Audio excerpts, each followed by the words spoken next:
Hello everyone, welcome back. मैं हूं जिया और मेरे साथ हैं विराट।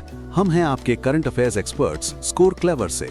यस गाइस, आज का डेली करंट अफेयर्स पॉडकास्ट शुरू करते हैं। और हाँ, जो कंटेंट हम डिस्कस करने वाले हैं वो हमने स्कोर क्लेवर के daily banking premium current affairs PDF से लिया है। एग्जैक्टली, ये पीडीएफ बहुत ही कंसाइज है। एग्जाम के लिए सिर्फ जरूरी इंफॉर्मेशन होती है इसमें।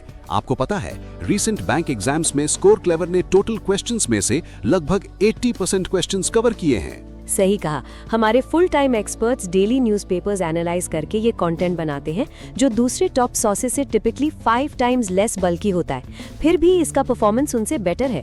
एग्जाम्पल के लिए रीसेंट SBI PO 2025 एग्जाम में हमने अफेयर्स क्लाउड जैसे टॉप सोर्स से भी 4 क्वेश्चन ज्यादा कवर किए थे। Amazing, right? तो चलो बिना टाइम वेस्ट किए शुरू करते हैं। और हाँ, ये पीडीएफ आपको स्कोर क्लेवर के टेलीग्राम चैनल पर मिल जाएगी। चैनल ज्वाइन करने का लिंक डिस्क्रिप्शन में है। स्टार्ट करते हैं नेशनल न्यूज से। यूनियन मिनिस्टर प्रताप राव जाधव ने आयुष अनुदान पोर्टल लॉन्च किया है। ये पोर्टल आयुष ग्रिड इनिशिएटिव के अंडर बना है। इसका मेन काम क्या है? देखो, आयुष सेक्टर में जो ग्रांट मैनेजमेंट होता है यानी फंड्स एलोकेट करना, उसमें ट्रांसपेरेंसी और एफिशिएंसी लाने के लिए इसे बनाया गया है।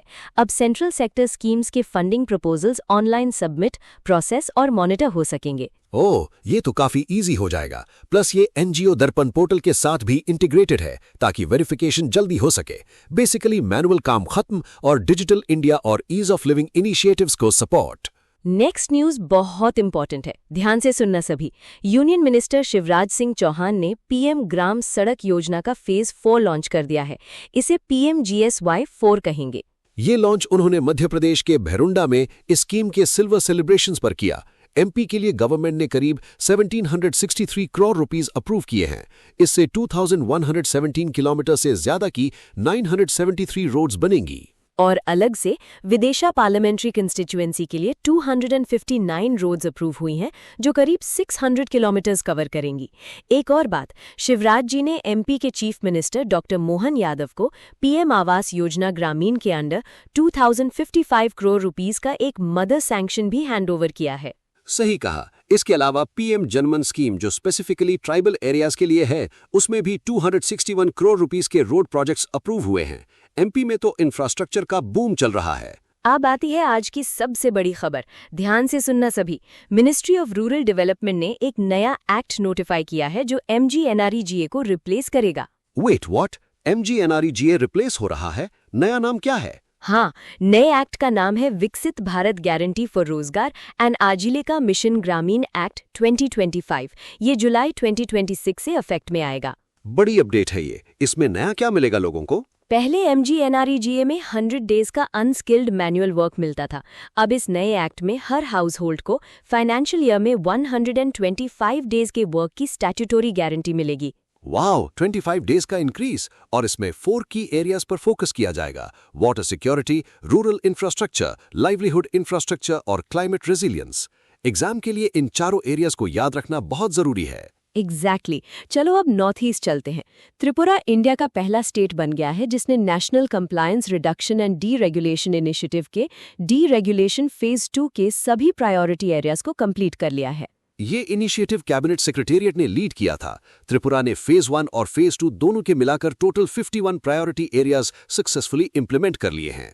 ये रिफॉर्म्स जनवरी 2026 में लॉन्च हुए थे। इसका मेन एम है ईज ऑफ डूइंग बिजनेस को बढ़ाना, यानी बिजनेसेस को सेटअप करना और रन करना आसान बनाना, और टेक्नोलॉजी का यूज करके गवर्नेंस को स्ट्रॉन्ग करना। Moving on to Indian railways. Railways ने कुछ नए इंफ्रास्ट्रक्चर वर्क्स अप्रूव किए हैं, जैसे जम्मू से श्री माता वैष्णो देवी कटरा सेक्शन के लिए 238 करोड़ रुपीस इन्वेस्ट होंगे। इसमें स्लोप स्टेबलाइजेशन, टनल रिहैबिलिटेशन और ब्रिज प्रोटेक्शन जैसे काम होंगे। और high density Howrah Delhi route पर कैपेसिटी बढ़ाने के लिए 54 किलोमीटर्स लंबे Kiul Jhajha third line project को भी अप्रूवल मिल गया है। इसकी कॉस्ट करीब 962 करोड़ रुपीस है। उसके अलावा साउथ में चेन्नई सबर्बन रेलवे नेटवर्क को स्ट्रॉन्ग करने के लिए आराकोनम चिंगलपट्टू डबलिंग प्रोजेक्ट सैंक्शन हुआ है, जिसकी कॉस्ट 993 करोड़ रुपीस है। रेलवेज तो अपनी स्पीड बढ़ा रहा है, पर क्या आप लोग अपनी एग्जाम प्रिपरेशन की स्पीड बढ़ा रहे हैं? सही सवाल। दोस्तों, करंट अफेयर्स और जीके याद रखना काफी टफ होता है, राइट? इसलिए आपको गूगल प्ले स्टोर से स्कोर क्लेवर ऐप डाउनलोड करनी चाहिए। बिल्कुल, इस ऐप में एक unique new learning technique use होती है। जैसे ही आप कुछ नया सीखते हैं, ऐप प्रिडिक्ट कर लेती है कि आप उसे कब भूलने वाले हैं और ठीक उसी टाइम पर आपसे रिवीजन करवाती है ओवर टाइम। मतलब जो आपने एक बार पढ़ लिया वो आप कभी नहीं भूलेंगे और एग्जाम से पहले मैनुअल रिवीजन का टेंशन बिल्कुल खत्म हो जाएगा। तो अभी प्ले स्टोर पर जाओ और स्कोर क्लेवर ऐप डाउनलोड करो। और हाँ गाइज, हमें कमेंट्स में जरूर बताना कि आपको ये नया पॉडकास्ट इनिशिएटिव कैसा लग रहा है। इसे बनाने में बहुत एफर्ट लगता है, तो प्लीज हमें सपोर्ट करें। वीडियो को लाइक करें, अपने कम से कम 5 दोस्तों के साथ शेयर करें और चैनल को सब्सक्राइब करना बिल्कुल मत भूलना। चलो अब बैंकिंग न्यूज देखते हैं। सेबी ने अल्टरनेटिव इन्वेस्टमेंट फंड्स यानी AIFs के लिए एक नया रेगुलेटरी फ्रेमवर्क प्रपोज किया है जिसका नाम है गरुड़ा। गरुड़ा का मतलब है green channel alternative investment funds roll out upon document acknowledgement. जो लोग AIF नहीं जानते उन्हें बता दूं कि ये एक तरह के फंड्स होते हैं जो इन्वेस्टर से पैसा इकट्ठा करके प्राइवेट कंपनीज या रियल एस्टेट में इन्वेस्ट करते हैं। तो इस गरुड़ा मैकेनिज्म से इन स्कीम्स का लॉन्च और अप्रूवल प्रोसेस फास्ट हो जाएगा। पहले प्लेसमेंट मेमोरेंडम्स प्रोसेस करने में बहुत टाइम लगता था। अब नॉन एक्रेडिटेड इन्वेस्टर स्कीम्स का वेटिंग पीरियड 30 डेज से घटाकर सिर्फ 10 वर्किंग डेज कर दिया गया है। और जो एंजल फंड्स या अक्रेडिटेड इन्वेस्टर ओनली स्कीम्स है, वो तो डॉक्यूमेंट्स फाइल करने के ऑलमोस्ट तुरंत बाद ही फंड रेजिंग शुरू कर सकती हैं। अक्रेडिटेड इन्वेस्टर्स वो होते हैं जिनके पास बहुत पैसा और फाइनेंशियल नॉलेज होती है। Great explanation. अब कुछ एग्रीमेंट्स की बात करते हैं। कन्फेडरेशन ऑफ इंडियन इंडस्ट्री यानी CII ने national university of Singapore institute of system science के साथ एक MOU साइन किया है। इस MOU का पर्पस इंडियन एंटरप्राइजेज में AI गवर्नेंस और डिजिटल लीडरशिप कैपेबिलिटीज को स्ट्रॉन्ग करना है। AI का जमाना है भाई। सही में। एक और MOU साइन हुआ है हेल्थ केयर सेक्टर में। इंडियन फार्माकोपिया कमीशन यानी IPC ने 3 स्टेट्स की स्टेट फार्मेसी काउंसिल्स के साथ MOU साइन किया है। ये स्टेट्स हैं बिहार, महाराष्ट्र और मिजोरम। इसका मेन एम है मेडिसिन सेफ्टी और रैशनल ड्रग यूज को प्रमोट करना, साथ ही इंडिया में फार्माकोविजिलेंस एक्टिविटीज को एनहांस करना। फार्माकोविजिलेंस मतलब सिंपल वर्ड्स में दवाइयों के साइड इफेक्ट्स या सेफ्टी पर नजर रखना। अब रिपोर्ट्स कैटेगरी पर आते हैं। यूनियन मिनिस्टर पीयूष गोयल ने लीड्स 2025 रिपोर्ट का 7th एडिशन रिलीज किया है। ये रिपोर्ट न्यू दिल्ली में लीप्स अवार्ड्स 2025 सेरेमनी के दौरान लॉन्च हुई। लीप्स का फुल फॉर्म है logistics excellence advancement and performance shield. LEADS का मतलब है logistics ease across different states. इस बार का फ्रेमवर्क चेंज हुआ है। पहले ये 3 टियर था, अब ये 4 टियर परफॉर्मेंस फ्रेमवर्क बन गया है। 4 कैटेगरीज है: एग्जेम्पलार्स, हाई परफॉर्मर्स, एक्सेलरेटर्स और ग्रोथ सीकर्स। एग्जेम्पलार्स कैटेगरी में टॉप स्टेट्स हैं तमिलनाडु, उत्तर प्रदेश, मिजोरम और दिल्ली। हाई परफॉर्मर्स में 11 स्टेट्स और यूनियन टेरिटरीज हैं जैसे गुजरात, केरला, महाराष्ट्र, पुदुचेरी और JNK। फिर एक्सेलरेटर्स कैटेगरी में 18 स्टेट्स आते हैं जैसे पंजाब, ओडिशा, आंध्र प्रदेश, लद्दाख और लक्षद्वीप। और लास्ट कैटेगरी ग्रोथ सीकर्स में वेस्ट बंगाल, राजस्थान, सिक्किम और अंडमान एंड निकोबार आइलैंड्स शामिल हैं। एग्जाम पॉइंट ऑफ व्यू से ये नई कैटेगरीज बहुत इंपॉर्टेंट हैं। एक और इम्पॉर्टेंट रिपोर्ट आई है यूनाइटेड नेशन से। न्यूयॉर्क में UN फोरम ऑन फॉरेस्ट के 21st सेशन में एक रिपोर्ट लॉन्च हुई जिसका नाम है the global forest goals report 2026। इस रिपोर्ट का डेटा थोड़ा डराने वाला है।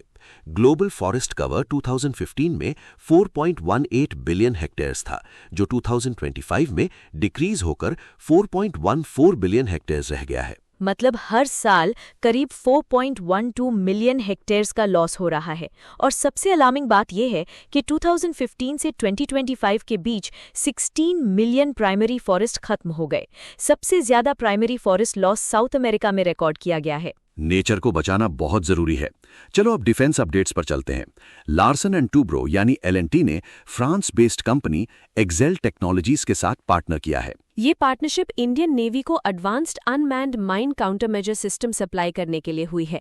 बेसिकली ये ऐसे सिस्टम्स हैं जो समुद्र में माइंस को डिटेक्ट और डिस्ट्रॉय करते हैं बिना किसी ह्यूमन रिस्क के। इंडियन नेवी के प्रोग्राम के under 12 mine counter measure vessels बनाए जाएंगे, जिसमें LNT प्राइम कॉन्ट्रैक्टर होगा और एक्सेल टेक्नोलॉजीज टेक्नोलॉजी पार्टनर होगी। साइंस फील्ड से भी एक अच्छी खबर है। Wildlife institute of India ने असम के Kaziranga national park and tiger reserve में कंट्री का पहला satellite tagged Ganges soft shell turtle release किया है। ये project Assam forest department, Kaziranga authorities और नेशनल जियोग्राफिक सोसाइटी के कोलैबोरेशन से एग्जीक्यूट हुआ है।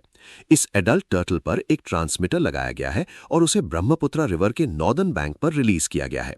इससे इन टर्टल्स के बिहेवियर को स्टडी करने में मदद मिलेगी। अब बात करते हैं मिजोरम की। यूनियन मिनिस्टर ज्योतिरादित्य सिंधिया और मिजोरम की चीफ मिनिस्टर लाल दुहामा ने मिजोरम जिंजर मिशन लॉन्च किया है। इस मिशन का बजट करीब 189.79 करोड़ रुपीस है। इसका एम स्टेट में जिंजर यानी अदरक की कल्टीवेशन और उसकी वैल्यू चेन को डेवलप करना है। एक और खासियत है, ये mission geographical indication certified Mizo ginger को इंटरनेशनल मार्केट्स में प्रमोट करेगा। जीआई टैग वाली चीजें वैसे भी बहुत वैल्यूबल होती हैं। बिल्कुल। चलो अब कुछ नई अपॉइंटमेंट्स देखते हैं। पुदुचेरी और केरला में नए चीफ मिनिस्टर्स बन गए हैं। हाँ, पुदुचेरी में एन रंगसामी ने रिकॉर्ड 5वीं बार चीफ मिनिस्टर पोस्ट की शपथ ली है। ये ऑल इंडिया एनआर कांग्रेस के फाउंडर है। उन्हें शपथ लेफ्टिनेंट गवर्नर के कैलाश नाथन ने दिलवाई। ध्यान देने वाली बात यह है कि यूनियन टेरिटरी में ये लगातार दूसरी एनडीए गवर्नमेंट है। और केरला में वीडी सतीशन ने स्टेट के 13th चीफ मिनिस्टर के रूप में शपथ ली है। उन्हें ओथ केरला के गवर्नर राजेंद्र विश्वनाथ अर्लेकर ने दिलवाई है। Moving to awards, professor Kuljeet Kaur Marhas को द मीटियोरॉटिकल सोसाइटी का फेलो इलेक्ट किया गया है। वो ये डिस्टिंक्शन पाने वाली पहली इंडियन वुमन बन गई हैं। ओवरऑल वो तीसरी इंडियन साइंटिस्ट हैं जिन्हें ये इंटरनेशनल ऑनर मिला है। उनसे पहले स्पेस साइंटिस्ट्स देवेंद्र लाल और जेएन गोस्वामी को ये अवार्ड मिल चुका है। आज के सेशन के एंड में कुछ इंपॉर्टेंट डेज डिस्कस कर लेते हैं। 7 मई को वर्ल्ड एथलेटिक्स डे ऑब्जर्व किया जाता है। ये दिन 1996 से मनाया जा रहा है। इस बार की थीम थी sport building bridges breaking barriers. इसे वर्ल्ड एथलेटिक्स के फॉर्मर प्रेसिडेंट प्रीमो नेबियोला ने इनिशिएट किया था। साथ ही 7 मई को बॉर्डर रोड्स ऑर्गेनाइजेशन यानी BRO का 67th रेजिंग डे भी मनाया गया। और आखिर में 8th और 9th मई को time of remembrance and reconciliation for those who lost their lives during the second world war observe किया जाता है। ये दिन 2005 से ऑब्जर्व किया जा रहा है ताकि वर्ल्ड वॉर 2 में होने वाले नुकसान को याद रखा जा सके। इन दिनों में वर्ल्ड वॉर 2 में नाजी जर्मनी के सरेंडर को कमेमोरेट किया जाता है। यूरोप में इसे विक्ट्री डे के नाम से भी जानते हैं। तो ये थे आज के सारे इंपॉर्टेंट करंट अफेयर्स। जाने से पहले एक बहुत ही एक्साइटिंग न्यूज है आप सबके लिए। बिल्कुल। क्या आप करंट अफेयर्स की प्रिपरेशन को मजेदार बनाना चाहते हैं? तो टेलीग्राम पर हमारी करंट अफेयर्स लीग क्विज जरूर ज्वाइन करें। ये सेम डे के करंट अफेयर्स पर बेस्ड होती है और डेली रात 8 बजे होती है। ये समझ लो कि ये करंट अफेयर्स का IPL है। हर महीने एक नई लीग स्टार्ट होती है और मंथ एंड तक सबके स्कोर्स काउंट होते हैं। जो विनर्स होते हैं उन्हें एक्साइटिंग रिवॉर्ड्स मिलते हैं। तो वेट किस बात का, अभी डिस्क्रिप्शन में दिए गए लिंक पर क्लिक करें और current affairs league telegram channel को ज्वाइन करें। कल फिर मिलेंगे नए करंट अफेयर्स के साथ। Till then keep studying and keep shining.